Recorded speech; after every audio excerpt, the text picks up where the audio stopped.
Students, समाजशास्त्र के प्रथम वर्ष के विद्यार्थियों के लिए आज प्रथम प्रश्न पत्र के अंतर्गत एक अत्यंत महत्वपूर्ण अवधारणा संस्था के बारे में बात करेंगे। संस्था या इंस्टीट्यूशन। मैं पीयूष कुमार गुप्ता, सहआचार्य समाजशास्त्र, राजकीय महाविद्यालय केकड़ी। संस्था शब्द सामान्य अर्थों में हम अनेक जगहों पर इस्तेमाल करते हैं, जिसके कारण एक नए विद्यार्थी, जो समाजशास्त्र में नया विद्यार्थी होता है, उसके लिए संस्था शब्द को सही रूप में समझना अति आवश्यक है। पिछली वीडियो में मैं बात की थी समिति के बारे में।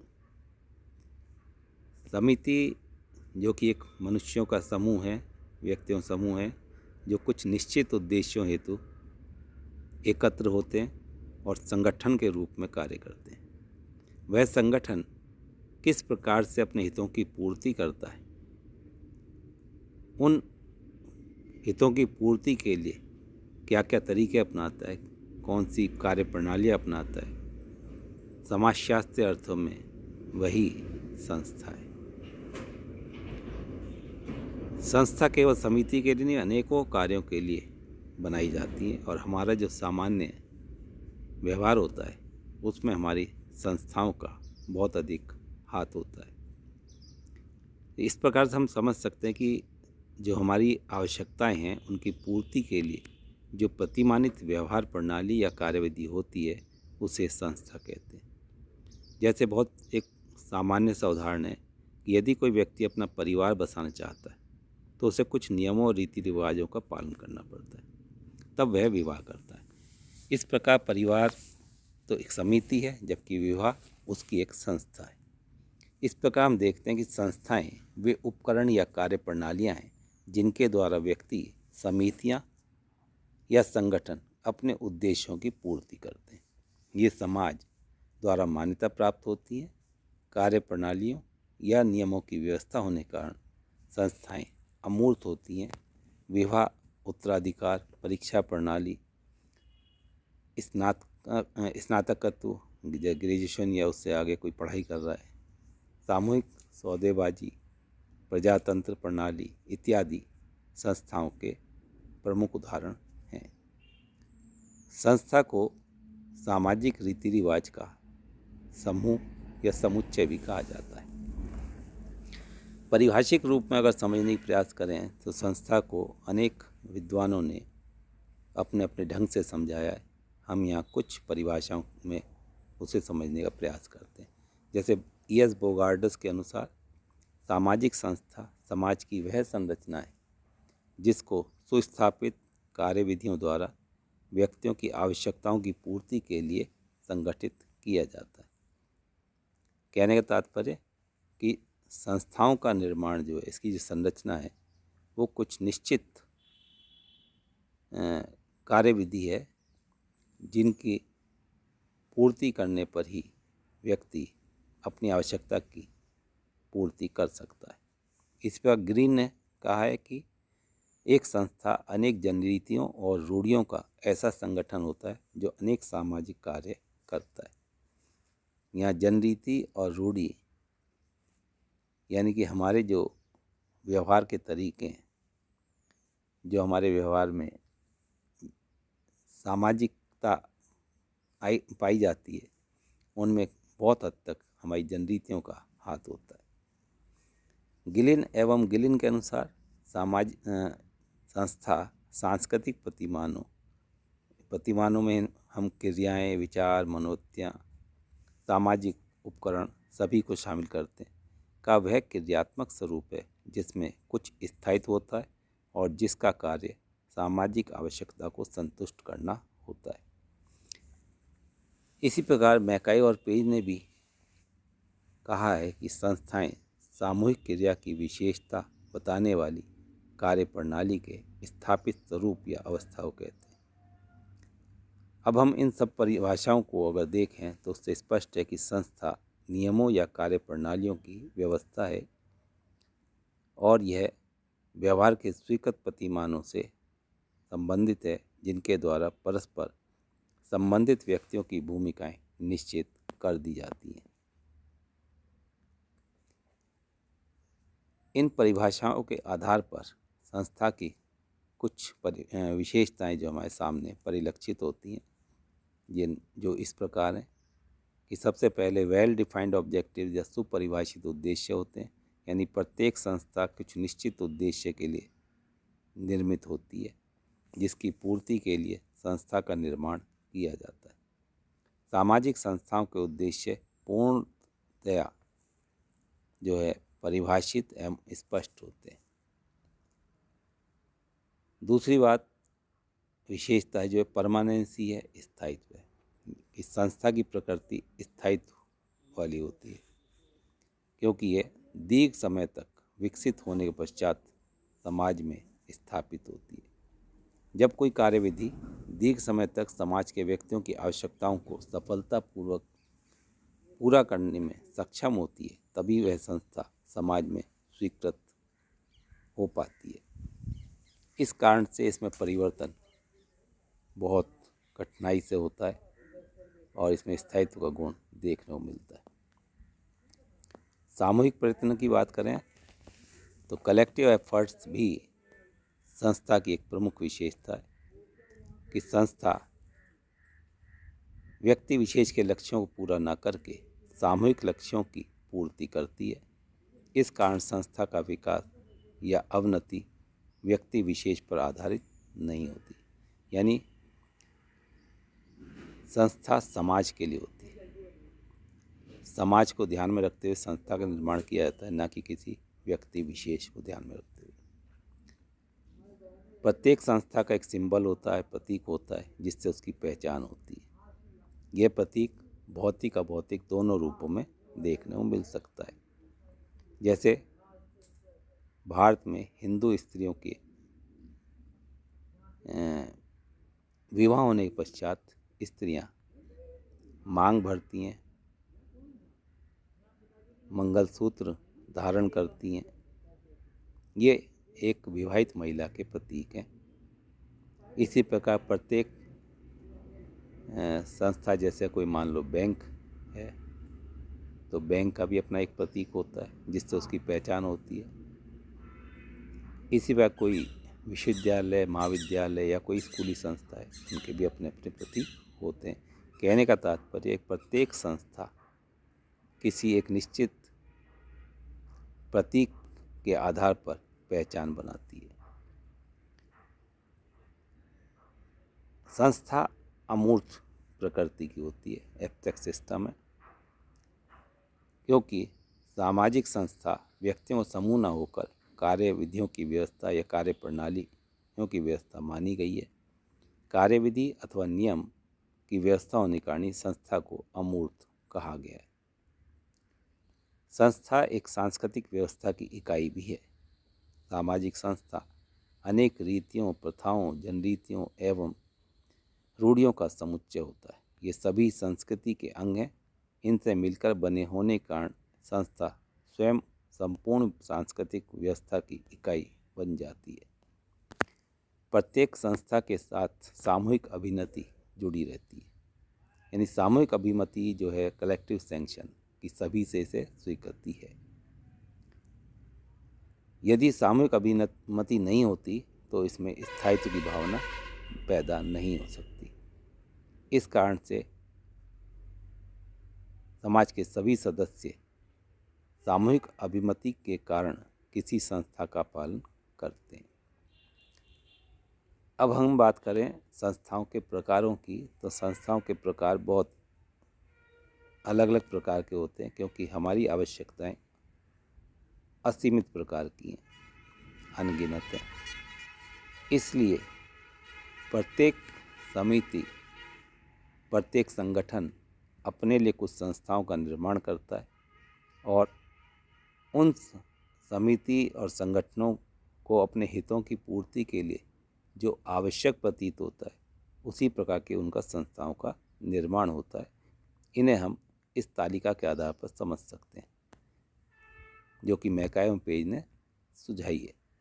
जैसे समिति परिवार है, इसके लिए संस्थाएं कौन सी हैं? विवाह, घर, उत्तराधिकार। और इनसे हित कौन से पूरे होते हैं? यौन संबंध जिन्हें सामाजिक स्वीकृति प्राप्त है, घर, वंशावली। इसी प्रकार जब हम कॉलेज या किसी शिक्षण संस्था की बात करें तो उसके लिए विशेष संस्थाएं भाषण, परीक्षा प्रणाली, स्नातकत्व। और इससे हमें क्या लाभ हो रहे हैं? हमें शिक्षण मिलके व्यावसायिक तैयारी लाभ करने में सहायता होती है। इसी प्रकार से व्यापार को अगर हम देखें तो व्यापार, हमने कोई मान लो दुकान खोल ली, तो अब दुकान यदि अकेली है तब तो उसमें समिति नहीं है, किंतु यदि हमने कोई ऐसा ऑफिस खोला जिसमें बहुत सारे लोग एक साथ काम कर रहे हैं, तो वहाँ उसकी कोई लेखा प्रणाली होगी, संस्थापन होगा, अंश पूंजी होगा और उसका उद्देश्य लाभ कमाना होगा। इसी प्रकार हम आगे देखें तो व्यापार संघ के भी हैं कि वो सामूहिक सौदेबाजी करते हैं, हड़ताल करते हैं, धरना करते हैं। किस कारण से? कि उनके हित जो है नौकरी, सुरक्षा, पारिश्रमिक कार्य और उनके कार्यों की जो स्थितियां हैं, यानी कितने घंटे काम करने पर कितना वेतन मिलेगा, इन सब की वो सुरक्षा करते हैं। हम इसी प्रकार से अन्य भी राजनीतिक दल, राज्य आदि को भी देख सकते हैं।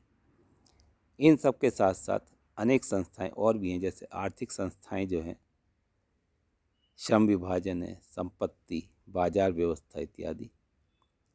राजनीतिक संस्थाओं की बात करें तो संविधान, लोकतंत्र प्रणाली इत्यादि। राष्ट्रपति प्रणाली भी है। कहना चाहिए राजा का शासन भी, राजतंत्र भी चलता है कुछ देशों में। इसी प्रकार सांस्कृतिक व्यवस्था संस्था देखें तो विवाह, लोक संस्कृति इत्यादि हैं। धार्मिक संस्था में धर्म, कर्मकांड इत्यादि।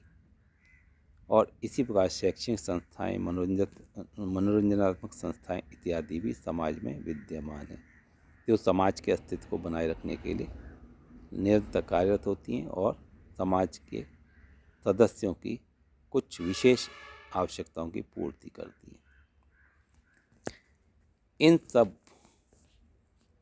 आधारों पे अब हम बात करते हैं संस्थाओं के सामाजिक कार्य या महत्व क्या है, क्यों हम संस्थाओं का निर्माण करते हैं और ये क्यों संस्थाएं एक परमानेंसी के रूप में एक समाज में विद्यमान रहती हैं। तो सबसे पहले इनका काम अगर हम देखें तो मानव व्यवहार पर नियंत्रण करना है, कि हम सामाजिक संस्थाओं की पालना करके न केवल सामाजिक व्यवस्था को बनाने में समर्थ होते हैं, बल्कि एक निश्चित प्रकार का व्यवहार एक प्रकार के कार्यों के लिए भी होता दिखाई देता है और उससे कहीं ना कहीं समाज में एक सामूहिक अभिव्यक्ति पैदा होती है, जिसमें पूर्ण योगदान देना समाज के सभी सदस्यों का दायित्व हो जाता है। और किसी भी सामाजिक संस्था, जैसे किसी कानून का उल्लंघन, किसी नियम का उल्लंघन करना इतना सरल काम नहीं होता। दूसरी बात, संस्कृति का वाहक के रूप में संस्थाएं होती हैं। ये हमारी सांस्कृतिक विरासत को एक पीढ़ी से दूसरी पीढ़ी में ले जाने का कार्य करती है। इस कारण से संस्कृति के वाहक के रूप में संस्था इम्पोर्टेंट है। संस्थाओं के माध्यम से व्यक्ति को परिस्थिति और भूमिका समाज में प्राप्त होती है और समाज इन भूमिका जो उसे प्रदान परिस्थिति होती है उसके आधार पर भूमिकाओं को करने की आशा रखता है, जिससे समाज में व्यवस्था बनी रहे। तो इसे हम बहुत साधारण रूप में देख सकते हैं कि विवाह के बाद पुरुष और स्त्री दोनों के अलग अलग पद होते हैं और उनकी भूमिकाएं भी परिवार में अलग अलग होती हैं, जिन्हें वो अपने यदि अनुकूल रूप में करते हैं, जो समाज के अनुकूल है, तो परिवार सदैव शांति के साथ जीवन बिताता रहता है। और यदि उनमें कहीं भी कहना चाहिए कोई भी पक्ष यदि चाहे वो पुरुष हो चाहे स्त्री यदि अपने कार्यों को ठीक ढंग से नहीं करता जो कि सामाजिक मान्यता अनुरूप है तब समाज परिवार में दिक्कतें पैदा होती हैं और हमें उसकी परिणति कई बार तलाक के रूप में देखने को मिलती है। सामाजिक अनुकूलन में सहायक हैं संस्थाएं। जितने भी हमारे सामाजिक संस्थाएं जैसे हमने कहा वो नियमों उपनियमों के समुच्चय हैं तो वह व्यक्ति को कठिन परिस्थितियों के साथ अनुकूलन करना भी सिखाती है। इसी प्रकार मार्गदर्शन करना, संस्थाएं हमारी मार्गदर्शक भी हैं क्योंकि वह विशेष परिस्थितियों में किस प्रकार का आचरण व्यवहार व्यक्ति को करना है यह भी सिखाती है। इससे समाज में एक सामंजस्य भावना बनी रहती है तथा समाज द्वारा स्वीकृत विधियों के अनुसार जब व्यक्ति व्यवहार करता है तो समाज उसे उचित मानता है और कई बार उसे रिवार्ड भी प्राप्त होता है। जैसे हम बहुत साधारण से उदाहरण लें यातायात नियमों का पालना करना। तो यदि हम यातायात नियमों की पालना करते हैं तो हम पाते हैं कि यातायात सुगम हो जाता है और यदि हम यातायात नियमों की पालना नहीं करें तो अनेक बार हम देखते हैं कि कई दुर्घटनाएं होती हैं और अनेक प्रकार की परेशानियां पैदा होती हैं। इसी पर सामाजिक परिवर्तन का कारण भी बनती हैं संस्थाएं कि सामाजिक संस्था में रूढ़िवादिता होने के कारण परिवर्तित युग के साथ सामंजस्य स्थापित नहीं होता और न आवश्यकता ही पूरी होती है। ऐसी दशाओं में संस्थाओं में परिवर्तन करके सामाजिक परिवर्तन लाते हैं। व्यक्ति के विकास और प्रगति में बाधक होती हैं संस्थाएं। सामाजिक संस्थाएं कई बार व्यक्ति के विकास और प्रगति में भी बाधा बन जाती हैं जिससे कि व्यक्ति को अनेक प्रकार की परेशानियां पैदा हो जाती हैं।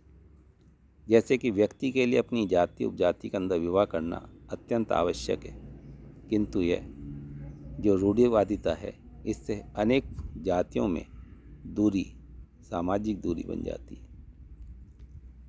इस प्रकार हम देखते हैं कि संस्थाएं अनेक आवश्यकताओं की पूर्ति हमारी करती हैं। तो समाज में मनुष्यों की आवश्यकताओं की पूर्ति संस्थाओं का एक महत्वपूर्ण कार्य है और जब तक संस्थाएं मानव की आवश्यकताओं की पूर्ति करती रहती हैं तब तक यह संस्था समाज में बनी रहती है। जब कभी ये संस्थाएं आप मनुष्य पूर्ति करने में असफल होने लगती हैं तो इनमें या तो कोई परिवर्तन हो जाता है या संस्थाएं पूर्ण रूप से परिवर्तित भी हो सकती हैं। इस प्रकार हम देखते हैं कि संस्था सामाजिक अवधारणा के रूप में एक मूल अवधारणा है जिसको समझना बहुत आवश्यक है क्योंकि हमारे आगे के जो पाठ्यक्रम है इसमें इस अवधारणा की बहुत उपयोगिता है। धन्यवाद।